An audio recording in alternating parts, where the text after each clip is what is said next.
Dear Lori, I have a question about how to handle my 10-year-old son's behavior. I try to be empathetic, but sometimes I feel like I am being too soft on him and that I'm not teaching him any consequences of his behavior. My mother was always a gentle and kind person and rarely disciplined me. It drove me crazy and I felt like she really didn't care about me.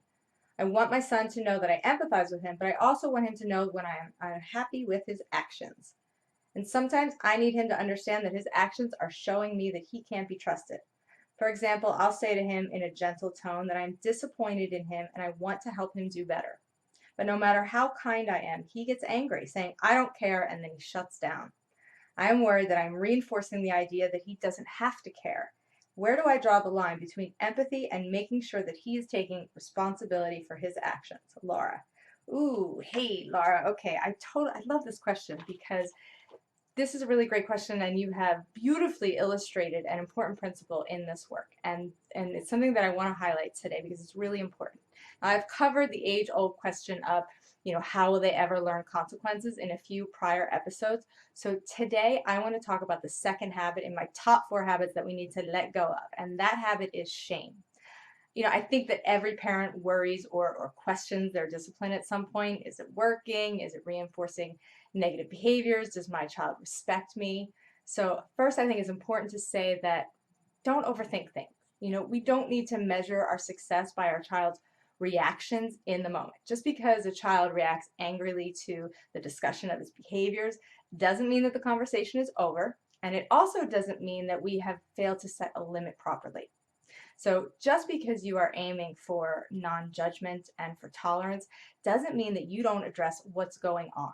But the problem is that sometimes in our attempt to address the problem, our words get in the way. They don't truly reflect our intentions. So it's a good idea to reevaluate our language for any shame-based power plays. I'm disappointed in you, or I can't trust you, or I expected more from you. Those may seem like really honest ways to share emotions, but really what they do is convey a message to our kids that they are not good enough. And that message over time develops into the self-concept that I am bad, or I am flawed, or I am unworthy. These statements are so common and used over and over that I fear that we've been desensitized to the impact and the damage that they do, not only to such young and impressionable minds, but also to the long-term health of our relationship. Brene Brown is a shame researcher and one of my favorite authors, and she defines shame as the intensely painful experience of believing that we are flawed and therefore unworthy of acceptance and belonging. These messages are hidden in all sorts of habitual language and attitudes. So to truly move from fear to love in our relationships, not only so that those relationships grow stronger, but also so that our discipline is effective and long-term, it's really important to recognize how we may be unconsciously contributing to that relationship, how we may be using shame to control or teach lessons.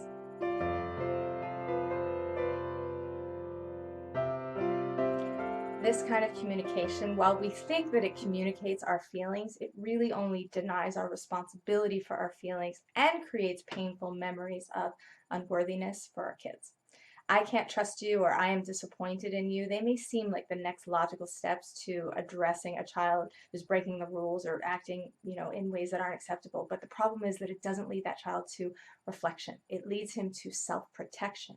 It shuts down his willingness to connect and empathize with anyone because he feels deeply shamed at hearing that he is the source of trouble. I don't care is a natural response because an invitation to reflect that starts with I'm disappointed in you makes caring way too scary and risky to attempt. So if we want our kids to feel empathy, to make those higher brain connections to care, then we need to create the environment where they can be vulnerable, where their missteps are tolerated, not excused, but understood. We have to separate the behaviors from the person. Without that tolerance, shame is created in the mind and in the heart of the child.